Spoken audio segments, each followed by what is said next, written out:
Welcome to Dan the Cleaning Man channel, where we help you build and grow a successful commercial cleaning Partnership, business. and we kind of may have touched on this a little bit. How does your partnership help reduce costs or improve efficiency for your clients? There's a couple of different aspects of that. From a cost-effective perspective, it might be a little bit more expensive if I'm getting a premium service.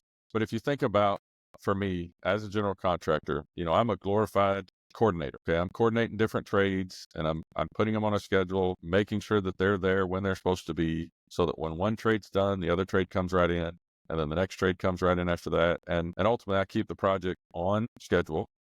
And on schedule has about a 90% effect on whether I'm on budget or not. Because as soon as I get a delay, it's a ripple effect. Okay. So think about it from this aspect. I touched on it a little bit earlier when I said, painters specialize in painting. They can have great attention to detail when it comes to painting. Correct. Floor guys, trim guys, they're all attention to detail in their given trade. They're not cleaners. So if I have, let's say, for instance, I've got a trade that comes in and they do their work, but they leave a mess. Let's say paint and drywall guys, but they leave a mess on the floor. Okay. I either keep them on the job site to clean, or I move them to another job to start their trade and make more money.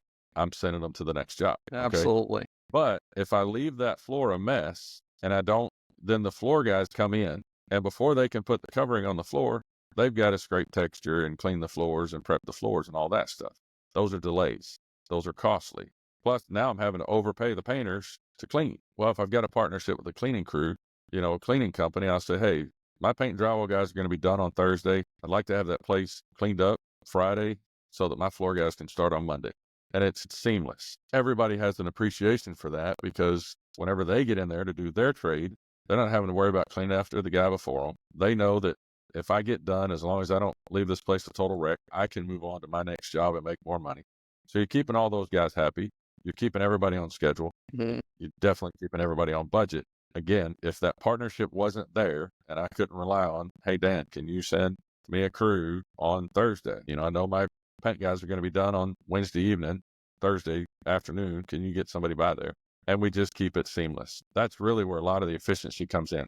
And as long as you're putting out a top quality product and you're doing it fast enough to satisfy the customer, you always have a happy customer. Absolutely. Absolutely. I mean, that's a good breakdown in regards to how that benefits you in regards to keeping everything efficient and keeping that reduced cost there. What is one thing you wish more janitorial companies understood about general contracting? We're all in it for the same goal.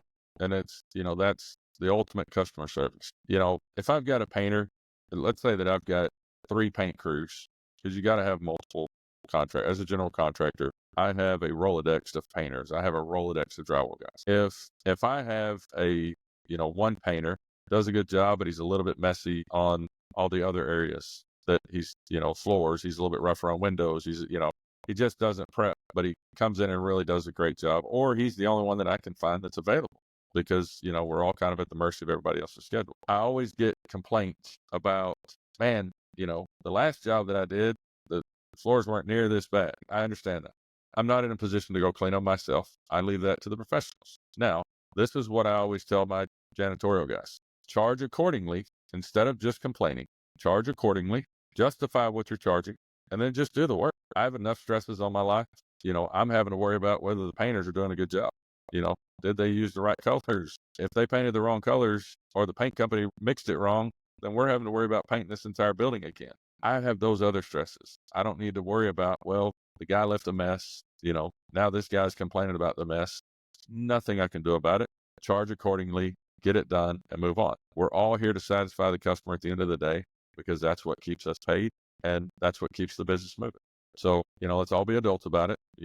I'm never going to abuse you or misuse you, but at the end of the day, the guy left a bigger mess than the other guy. You're in the mess cleaning business. Let's just charge accordingly based on the level of the mess, and let's get it done. And I gotta say that it's all all of this is partnership, right? And it It is. reflects, if you keep them happy, they keep coming back, because these are individuals you want to continue to work with, because they're coming on time, they're providing the quality that you're looking for, and they're being professional, right? And you want to keep them guys happy and keep them coming back. And I know for one example, I send teams out there and we have that relationship or what you just discussed. And I have that relationship with the teams that go out there. But, you get brought into them conversations, where they come back and say, I like working with Tony. Tony takes care of me. And, Yeah. and he's being fair about it. And I know you got a good relationship with roofers that been, you worked with for almost 3 decades now. And then I'm just throwing as an example, Tony, I know you got, electricians and plumbers that keep coming back to you because they know you're going to take care of them. And they've seen the other side of the story where individuals do not take care of them and they're not getting paid. And so they got to put liens and all that trouble. So Yep. that's a very valid point to bring out. You mentioned roofer. The primary roofer, I've got 3 or 4 different roofing companies that I use. The primary roofer that I use, I mean, Hugo well. Yeah. Because he's, I had him roof your house. But that guy's been with me for, I think, 25 years. And every time I call, he picks up the phone. He loves working with me. I love working with him. It's a mutual respect. He just does a great job for me. I never have to babysit him. But anytime he needs anything, I'm Johnny on the spot to get it for him as fast as I can. But it's just a great working relationship. And I've got several contractors. I only bring him up because you had mentioned him and I know you were familiar with him. Yeah. Yeah, absolutely. Absolutely. All right. So, and we've had numerous conversations about trends, pricing, ups and downs, depending on what's going on around the country. And we obviously got stuck in one situation before. What trends are you noticing now in construction and cleaning industry, and how are you adapting to it? So it's very funny. I've had a lot of conversations about this. As a matter of fact, I was talking to my father-in-law about it last night. The service industries across the region, across the territory, across the country, as far as I understand, everybody's understaffed.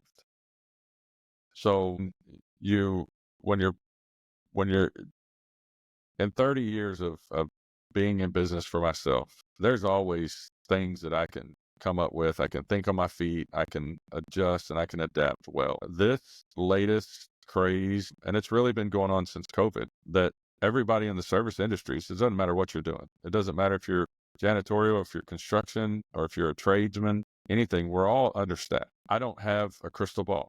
We adapt on the fly. The one thing that I can say is that when you find somebody that fulfills all your expectations, that does everything that you need them to do what you have to do to keep that partnership alive. You do whatever you have to do. You help them, they help you. Don't use and abuse them. Don't take advantage of them. Use them for what they do. Be fair with them. Don't get greedy. There's plenty more work as long as you keep everybody working. But the one time that you take advantage of them just because you want to make a few extra dollars on a project, or, you push them when it wasn't really necessary just because you were having a bad day and you jumped down somebody's throat, don't do that. Be a better person, but understand that the challenge here is that we're all understaffed. So when you find a good one, do everything in your power to keep them and make sure that they stay happy.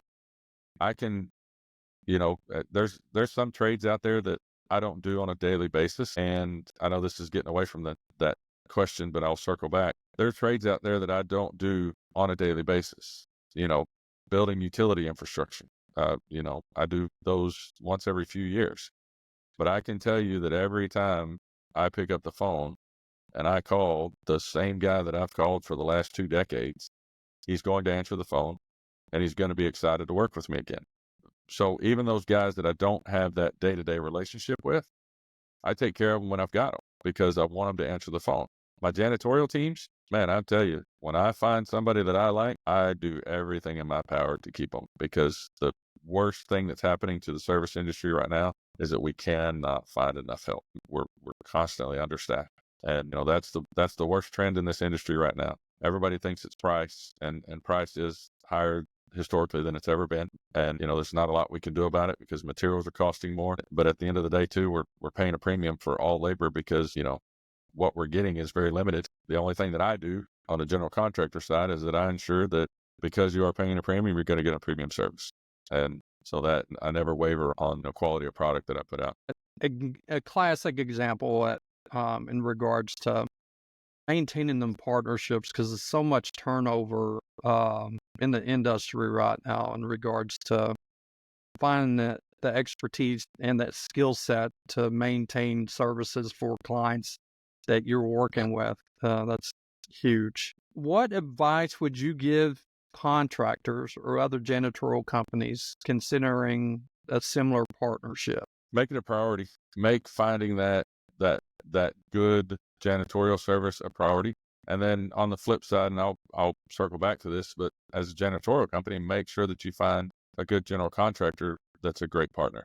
And the reason I say that is if you don't make it a priority from a GC perspective, if I don't make it a priority to find a great cleaning company, then all I'm going to do is cycle through a bunch of cleaning companies. At the end of the day, it's not somebody that I can rely on. It's not somebody that's going to answer the phone every time I call.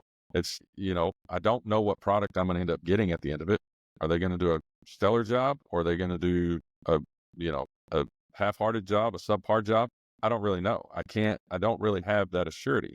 So again, with all the stresses and pressures and things that I've got going on, I don't want to have to worry about, is my finished product going to be less than stellar because I'm using a company that I don't have any relationship capital with. Right. Okay. And then I can't, can I really count on this new company? Well, again, make it a priority to find that right company, and then make it a priority, make them a priority. Make sure that you take care of them and keep them rolling and keep them happy. From a janitorial perspective, I see the value in you needing somebody like me, or, and like me, not necessarily me, but like me, is you get on a job site. Let's say you've got a 3-story building that you're cleaning and you get a toilet that overflows on the 3rd floor. You're called as the cleaning company. Hey, we've got a toilet that's overflowed. We need to get this cleaned up. You're going to be the first line of defense. You're going to get that first phone call. When you get that first phone call, you send a team out there immediately because that building management trusts you. They've got a relationship with you. You respond immediately. You get a quick response team. You're in there. You are cleaning up. Well, the guy realizes, hey, this is actually trickled down to 3 other floors, or the 2 other floors, and we've got some structural damage with some subfloor. We've got some, plumbing that needs to be addressed, whatever. You're the first line of defense. As the cleaning crew, you're the first line of defense. You're talking to the property manager. Property manager says, hey, Dan, how bad is it? Well, it's actually affected all 3 floors. I have a team that I can get out here to, start addressing these other issues, whether it's restoration, mitigation, or actual construction and containment, whatever it may be. Because you've got a great relationship with a company like me that you can count on without ever calling me and prefacing it. You go ahead and offer up to that property management company, hey, I've got a general contractor that can come in and take care of this turnkey for us. Do you want me to make that call? What are they going to say 99% of the time? They're going to say, yes, make that call. Mm-hmm. You can rely on, hey, Tony, I need a team. I will reorganize. I will reallocate. I'll prioritize you to get that done because I know you've already committed it. I'm going to make everything in my power. I'm going to do everything in my power to make that happen for you. That's where that relationship capital comes in. I take care of you. You take care of me. Not only are we referring each other business, but I'm keeping you secure in the contract that you have and the business that you have. You're keeping me supported in the contracts that I have and the customers that I have.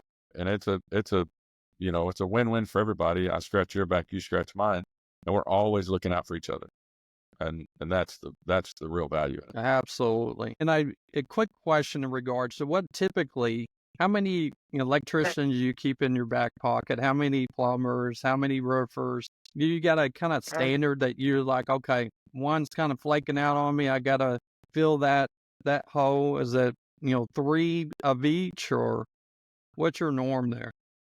That's a tough question. So I really like to put people in place to set them up for success. If I have I've got a customer that, every time she turns a light switch on, the ceiling fan whines or doesn't start up the way that it should. and it's indicative of a low voltage issue, so there's something going on. I'm not going to send a huge commercial electrical company out there to fix that little problem. So I have somebody in my Rolodex that I can call. I'm dating myself by saying Rolodex, but I've got somebody that I can call and to go out and fix the little stuff. I have a 40,000 square foot warehouse that we're going to rewire in a couple of weeks. I'm not sending that guy to go do that. So because of the relationships that I've developed, I have one electrician that I like to use for the big stuff. I have a different electrician that I like to use for moderate residential projects. If we got to rewire a house that caught on fire or whatever. And then I've got another guy that I use for one-off stuff, bad plug or bad light switch or whatever. Plumbers, same thing. If we're unclogging a toilet or, cleaning out a P-trap or something, that's a guy. Right. If we're replumbing a house, that's a small company. If I'm plumbing a high-rise building, that's a completely different company. So what I tend to do is I tend to find that one guy or one company for each specialty. Now, if I run into a situation where I'm having to wire 2 buildings at the same time, I have other resources, but most of those are inherent resources through other relationships that I've got. I'll go to them first and say, hey, because I've got you busy on this one, do you have anybody that that can take care of that I can trust? I use my relationship capital with my primary guy to generally help me find somebody else in a support role. They're not threatened by them because we have a relationship. The long answer to a very short question is I try to stick to an A team. I'm always quality over quantity. Once I find the right people, I try to stick to them. There's a kind of a theme throughout this entire interview is that you see when I find somebody that does great for me and that I do everything I can for them. And we develop a long-standing relationship. And that's, I obviously in my position and obviously in your position are very similar in regards to you got to keep that relationship capital going, and you have to, have a plan B, a plan C. If plan A is busy, that's your person you want to go to. However, you got to go to plan B because of that situation. That's a suggestion to any janitorial owner, 1, and 2, from a general contractor. That's just part of managing projects. So, great insight, Tony. I really appreciate your time today. Absolutely. And I know you had a busy day, and it's time to get back to the wife and the family there. Thanks for joining in and sharing your expertise. I really appreciate it. I'm happy to help. Yes. Well, good deal. Well, we'll sign off here. And Tony, again, thank you. And I hope everybody enjoyed Dan the Cleaning Man channel today. And we'll talk to y'all soon. Thank you for watching Dan the Cleaning Man channel.